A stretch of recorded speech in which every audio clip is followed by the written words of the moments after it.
रंगल बर'आ जा खोथा बुंदों आङो बेखौ मोजाङै नायाखै खोनासङाखैबो आरो बियो बेबायदिनो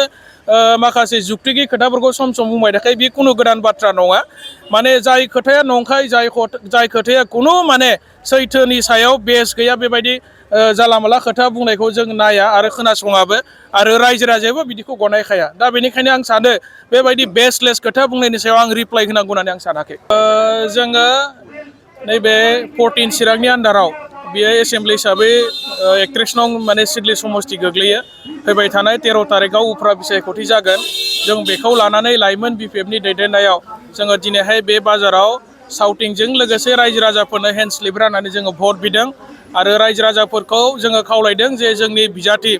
सुद्ध कुमार बसुमतारीखौ गोबां भटजों देरहाहोनांगौ मानोना सुद्ध कुमार बसुमतारीया माने सासे गोख्रों दैदेनगिरि बे ओनसोलाव बयजोंबो सिनायजानाय निर्मल कुमार ब्रह्मखौथ' मानसिफ्रा बारा मोनथिया आरो सिनाया थांनाय पिसिडिआरनि समाव बिथाङा एमसिएलए हिसाबै देरहासार जादोंमोन नाथाय बै समाव बिथाङा रायजो राजानि मोनसेबो मोजां खामानि मावनो हायाखै बेनिखायनो गावनि समस्तिनि सिमावनो बिथांखौ रायजोफ्रा भट होआ होननानै जों खोनागासिनो दं आरो गावनि जायगायावनो बिथांखौ एक्सेप्ट खालामा दा बेनिखायनो बिथाङा मालाबाबो देरहानाय नङा आरो एज ए केन्डिडेट हिसाबै बिथाङा जोबोर दुरबल खामानि मावनो हाग्रा बेबायदि सासे गोख्रों दैदेनगिरि नङा बेखौ रायजो राजाया मोजाङै सिनाया आरो दिनै लाइमोनफोरा बिपिएफ दलाव लोब लोब ओंखारबोनायनि एकमात्र कारनानो जाबाय जे प्रमद बर' बिथाङा इउपिपिएल सरकारा से बोसोराव लाइमोनफोरनो खमैबो 1 लाख साकरि होनानै फोसावदोंमोन बिथांमोना 2020 सननि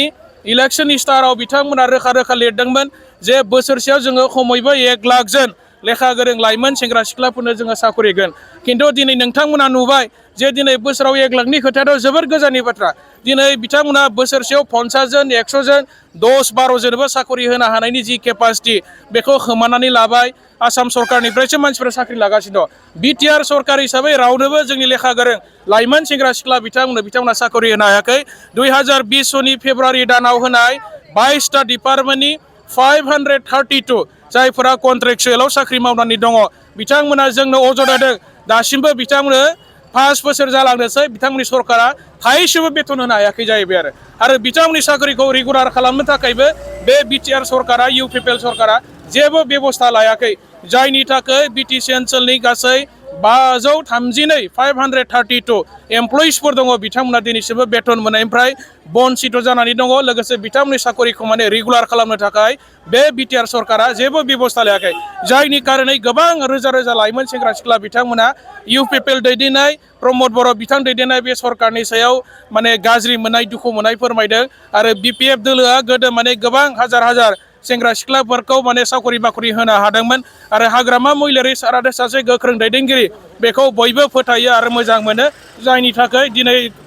रोजा रोजा लेखा गोरों लाइमोन सेंग्रा सिख्लाफ्रा दिनै बिपिएफ दलाव खामानि मावनो थाखाय हाबफैदों आरो बाहागो लाफैनायखौ नोंथांमोना नुदों आरो सुद्ध कुमार बसुमतारीया जोबोद बुरजा माने भटजों बिथाङा नैबे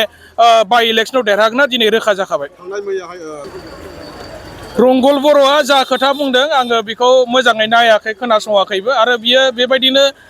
माखासे जुक्तिगि खोथाफोरखौ सम सम बुंबाय थाखाय बे कुनु गोदान बाथ्रा नङा माने जाय खोथाया नंखाय जाय खोथाया कुनु माने सैथोनि सायाव बेस गैया बेबायदि जाला माला खोथा बुंनायखौ जों नाया आरो खोनासङाबो आरो रायजो राजायाबो बिदिखौ गनायखाया दा बेनिखायनो आं सानो बेबायदि बेसलेस खोथा बुंनायनि सायाव आं रिप्लाइ होनांगौ होननानै आं सानाखै सोलोंथाइ बिथिङाव माने गोबां खामानि मावदों होननानै बुंदोंमोन लोगोसे बिटिसि ओनसोलाव थानाय गासै 10टा कलेजखौ बिटिआर सरकारा सरकारि खालामबाय प्रभिन्सियेलाइजेसन खालामबाय होनना बुंदोंमोन नाथाय बिनि लगे लगेनो आसाम गभर्नमेन्टनिफ्राय मोनसे लेटार फैदों आरोखि बे लेटाराव लिरनाय दङ दे एसअपिडि फान्डनि जा रां बेखौ माने प्रभिन्सियेलाइज खालामनाय खामानियाव बिथांमोना बाहायनो हाया आरो बिथांमोना हायोब्ला गावसोरनो माने बे 10टा कलेजखौ काउन्सिलाइज खालामनो लानांगौ होननानै आसाम सरकारनिफ्राय लिरना हरदोंमोन नाथाय 10टा कलेजआ दिनैसिमबो गोग्लैनानै दङ बे बिटिआर सरकारा सोलोंथाइ बिथिङाव जेबो मावनो हायाखै 10टा कलेजनि मादाव बे रुनिकाटा कलेजआबो दङ नाथाय बे रुनिकाटानिफ्राय जागायनानै क'क्राझारावबो दङ उदालगुरि बाक्सा बे 10टा कलेजखौ आरोबाव सरकारि खालामनो हायाखिसै बिथांमोना माने सरकारि जाबाय होनना फोसावनायनि उनाव जोबोद रंजानानै बम गावनायनि उनाव खिन्थु केन्सेल खालामफिननांगौ जानाया जोबोद माने जोंनि जायफोर बिथांमोना फोरोंगिरि मावनानै दङ बिनि थाखाय माने जोबोद दुखुनांथाव जानानै दङ आरो